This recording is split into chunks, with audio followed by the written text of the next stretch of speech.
مسجد نبوی مدینہ شریف میں اسلام کا دوسرا بڑا مقدس مقام ہے۔ پیغمبر اسلام صلی اللہ علیہ وسلم نے اسے خود تعمیر کیا تھا۔ نبی کریم صلی اللہ علیہ وسلم کا معمول تھا کہ جہاں بھی تشریف لے جاتے وہاں سب سے پہلے مسجد بناتے تھے۔ ہجرت کے بعد جب آپ صلی اللہ علیہ وسلم نے قباء میں قیام فرمایا تو وہاں مسجد تعمیر کی تھی جسے مسجد قباء کہا جاتا ہے۔ رسول اللہ صلی اللہ علیہ وسلم جب مدینہ تشریف لائے تو وہاں مسجد تعمیر فرمائی اور اسی مسجد کو مسجد نبوی کہا جاتا ہے۔ یہ مسجد الحرام کے بعد دنیا کی عظیم ترین اور اہم ترین مسجد ہے۔ آپ صلی اللہ علیہ وسلم نے مسجد کے لیے وہ جگہ پسند فرمائی جہاں آپ کی اونٹنی بیٹھی تھی۔ بخاری شریف میں ہے، رسول اللہ صلی اللہ علیہ وسلم کی اونٹنی چلتی رہی حتیٰ کہ آپ کی مسجد کی جگہ پر جا کر بیٹھ گئی۔ یہ جگہ دو یتیم بچوں سہل اور سہیل کی تھی۔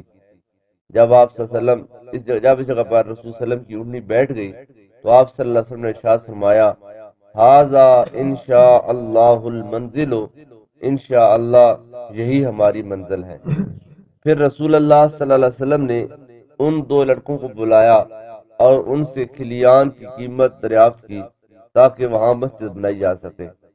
ان دونوں نے عرض کی، بل نہبہ لک یا رسول اللہ، نہیں یا رسول اللہ، ہم یہ جگہ آپ کو مفت میں ہبہ کرتے ہیں، یعنی اس کی ہم آپ سے قیمت وصول نہیں کریں گے بلکہ یہ جگہ ہماری طرف سے آپ کے لیے تحفہ ہے، آپ اس کو قبول فرما لیں۔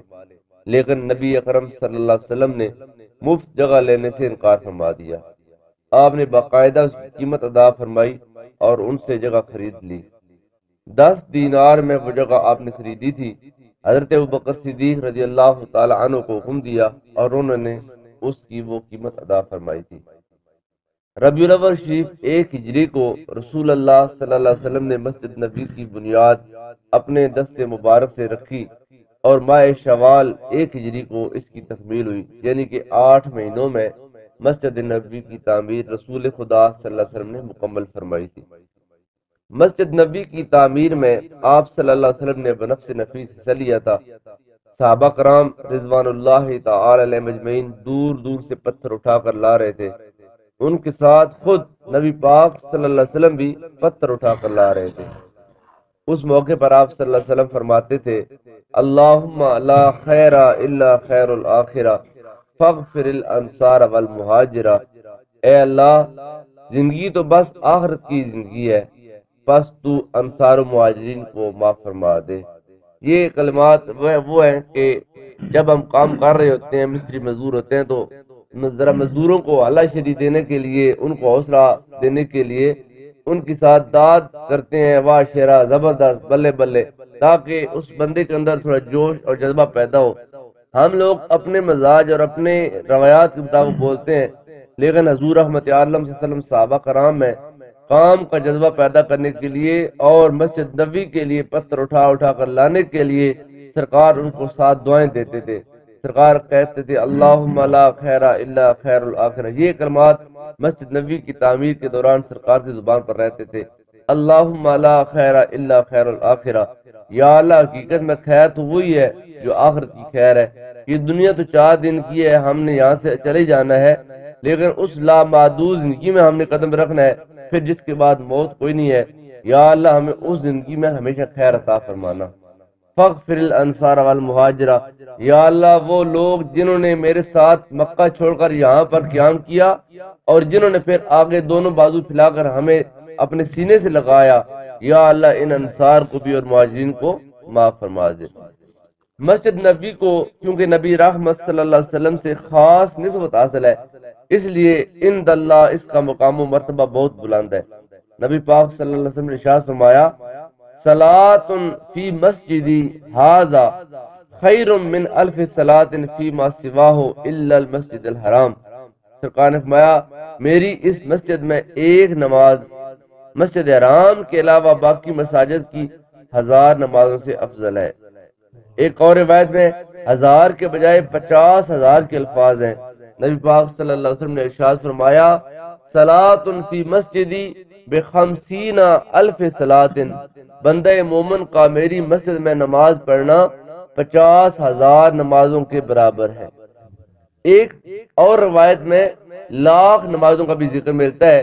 نبی پاک صلی اللہ علیہ وسلم نے ارشاد فرمایا، صلاۃ فی مسجدی ھذا افضل من 100,000 صلاۃ فیما سواہ الا المسجد الحرام، میری اس مسجد میں ایک نماز مسجد حرام کے علاوہ باقی مساجد کی 1,00,000 نمازوں سے بہتر ہے۔ یعنی مسجد حرام ہے تو 1,00,000 کا ثواب ملتا ہی ہے۔ مسجد حرام کے علاوہ جو جتنی روئے زمین پہ باقی مساجد ہیں اس میں تم 1,00,000 بار نماز ادا کر لو، میری مسجد میں آ کر ایک بار خدا کے سامنے سر جھکا دو، پھر یہ سر کا جھکانا 1,00,000 نمازوں سے زیادہ افضل اور بہتر ہے۔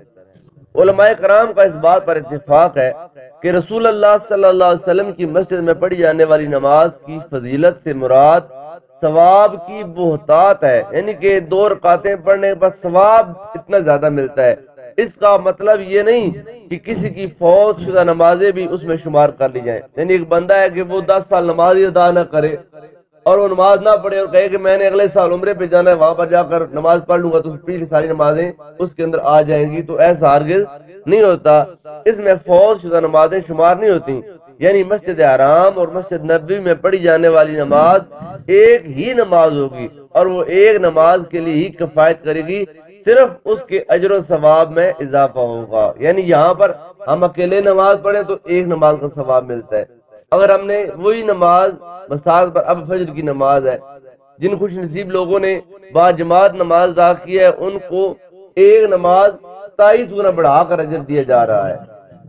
ابھی نثار صاحب نے سر کے اوپر امامہ شریف باندھا ہوا ہے سنت کے مطابق، اب سنت کے مطابق امامہ شریف باندھ کر نماز پڑھنے کا ثواب 70 گنا نماز کے زیادہ ہوتا ہے، یعنی ہم نے نماز ادا کی جماعت، ہم کو 27 گنا ثواب ملا، ان کو 70 گنا ثواب ملا۔ ایک وہ بندہ جو پیچھے نماز پڑھ رہا ہے، جماعت ہو چکی ہے، خود نماز پڑھا ہے یہ بھی فجر، ہم صاحب نے فجر کی نماز پڑھی ہے، لیکن اس کی آگے کیٹیگریاں بنتی جا رہی ہیں۔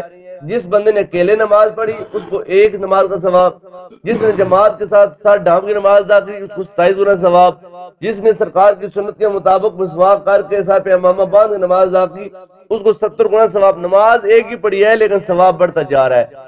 ایسے ہی مسجد اقصی میں جا کر نماز ادا کرو تو 25,000 نمازوں کا ثواب ملتا ہے، مسجد نبی میں جا کر نماز ادا کرو تو 50,000 نمازوں کا ثواب ملتا ہے، مسجد حرام میں جا کر نماز ادا کرو تو 1,00,000 نمازوں کا ثواب ملتا ہے۔ تو اس کا مطلب یہ ہے کہ نماز کا اجر بڑھتا ہے لیکن کوانٹٹی مقدار وہی رہتی ہے جو اس نے ادا کی ہوتی ہے۔ بندہ جب بالغ ہوتا ہے، بالغ ہونے سے لے کر بندہ مرنے تک جتنی نمازیں اس بندے کی زندگی میں آتی ہیں اس کا بندہ جواب دہ ہے۔ اب اس کا ہرگز یہ مطلب نہیں ہے کہ جماعت ہم نے کہتے ہیں جو رمضان کے مہینے میں ہم نے جمعہ قضامری پڑھ لی ہے تو یہ ایک جمعہ پڑھ لینے سے پوری عمر کی قضائیں جب وہ ختم ہو گئی ہیں اور وہ معاف ہو گئی ہیں، ایسا ہرگز نہیں ہوتا۔ نماز کا اس وقت کے لحاظ سے اجر بڑھتا ہے لیکن اس کی مقدار وہی رہتی ہے جو اس بندہ ادا کرتا ہے۔ آپ یہاں 2 رکعتیں پڑھیں یا مسجد حرام میں 2 رکعتیں پڑھیں، آپ کی 2 رکعتیں ہی کاؤنٹ کی جائیں گی لیکن اس کا ثواب بڑھا دیا جائے گا۔ اور وہ یہ بندہ سمجھے کہ میری فوت شدہ نمازیں بھی اس میں شامل ہو جائیں گی تو ایسا ہرگز نہیں ہوتا۔ حضرت انس بن مالک رضی اللہ تعالیٰ عنہ روایت فرماتے ہیں نبی رحمت صلی اللہ علیہ وسلم نے ارشاد فرمایا، من صلی فی مسجدی 40 صلاۃ لا یفوتہ صلاۃ کتبت لہ براءۃ من النار ونجاۃ من العذاب وبرئ من النفاق۔ اس حدیث پاک میں بہت بڑا پیغام ہے جس سے ہم لوگ بہت زیادہ غافل ہیں۔ میں عمرے پہ گیا، آپ عمرے پہ گئے، اللہ تعالیٰ آپ سب کو لے کر جائے، تو ہمارا معمول کیا ہوتا ہے، ہم یہاں جانے سے پہلے ہی وہاں پر اپنے کانٹیکٹ رابطے وغیرہ قائم کر لیتے ہیں کہ ہمارا فلاں بندہ بھی سعودی میں، فلاں بندہ بھی سعودی میں، اس کو میرا نمبر دے دو، میرا اس کا نمبر مجھے دے دو تاکہ وہاں پر رابطہ ہو جائے ہمارا۔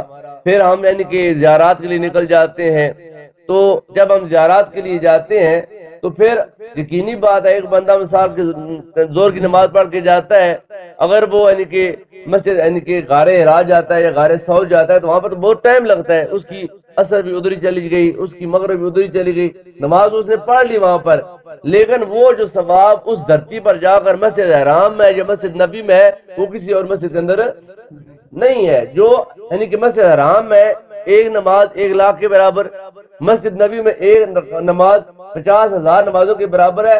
مسجد نبی کی ہاتھ کے باہر جو مسجد ہے، مثال مسجد نبی کی 6 نمبر گیٹ پہ مسجد صدیق اکبر ہے، مسجد نبی کے 7 نمبر گیٹ پہ مسجد علی المرتضیٰ، بالکل ساتھ ہے. بالکل اگر آپ مسجد نبی کے گیٹ سے نکل کر اس مسجد میں جا کر نماز ادا کرتے ہیں تو وہ آپ کو ایک ہی نماز کا ثواب دیا جائے گا. یعنی کہ مسجد نبی کی فضیلت ہے.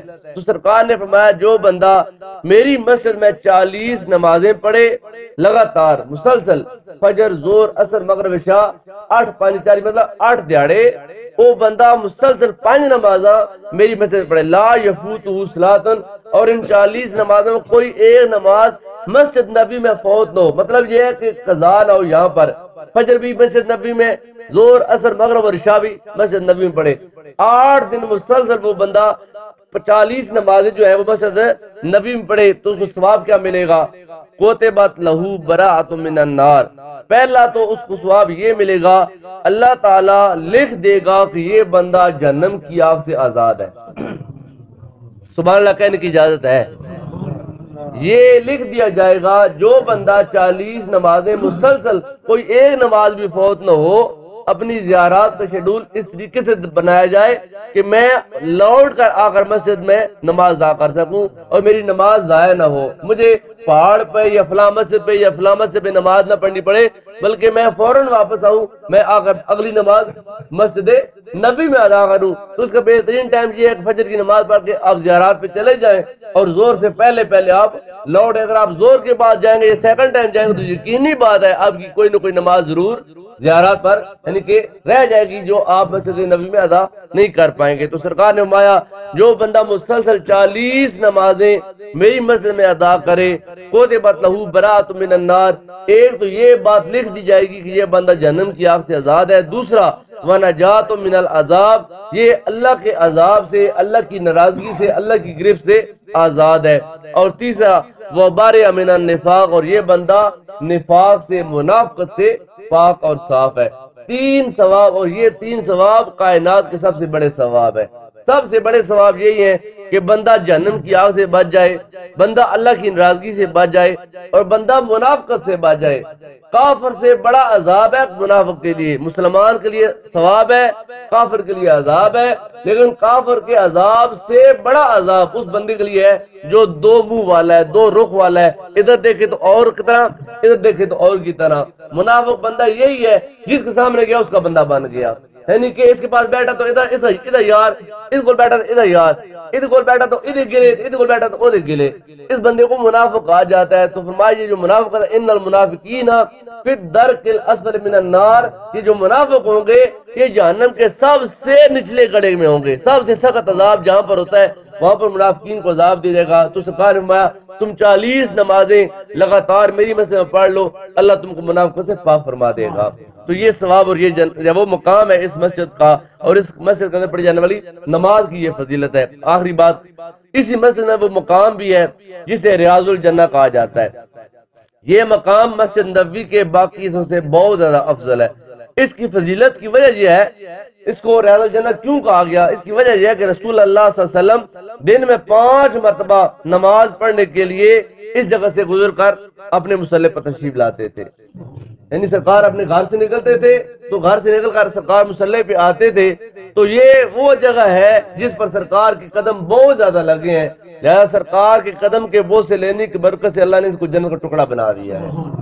تو میں دن میں 5 مرتبہ نماز پڑھانے کے لیے اس جگہ سے سرکار گزر کر جاتے تھے، کیونکہ آپ کا آنا جانا کثرت سے تھا اور یہ جگہ ہر روز کئی مرتبہ آپ کے قدموں کے بوسے لیتی تھی، اس لیے ریاض الجنہ کہلائی. نبی پاک نے فرمایا ما بین بیتی و ممبری روضۃ من ریاض الجنہ، میرے گھر اور میرے ممبر کے درمیان جتنی جگہ ہے یہ ساری کی ساری جنت کا ٹکڑا ہے، اور وہاں پر جو بندہ بھی نماز ادا کرتا ہے گویا وہ جنت میں نماز ادا کرتا ہے. تو لہٰذا اہل ایمان کی بڑی یہ طلب ہوتی ہے کہ اللہ تعالیٰ مجھے ریاض الجنہ میں چند نوافل ادا کرنے کی سعادت نصیب فرما دے. مسجد نبوی صرف مسجد نہیں تھی بلکہ مسلمانوں کا اور اسلام کا ہیڈ کوارٹر تھا. یہ ایک دارالعلوم تھا جہاں مسلمان دین و دنیا کی تعلیم پاتے تھے. ایک تربیت گاہ تھی جہاں اخلاقیات اور آداب سکھائے جاتے تھے.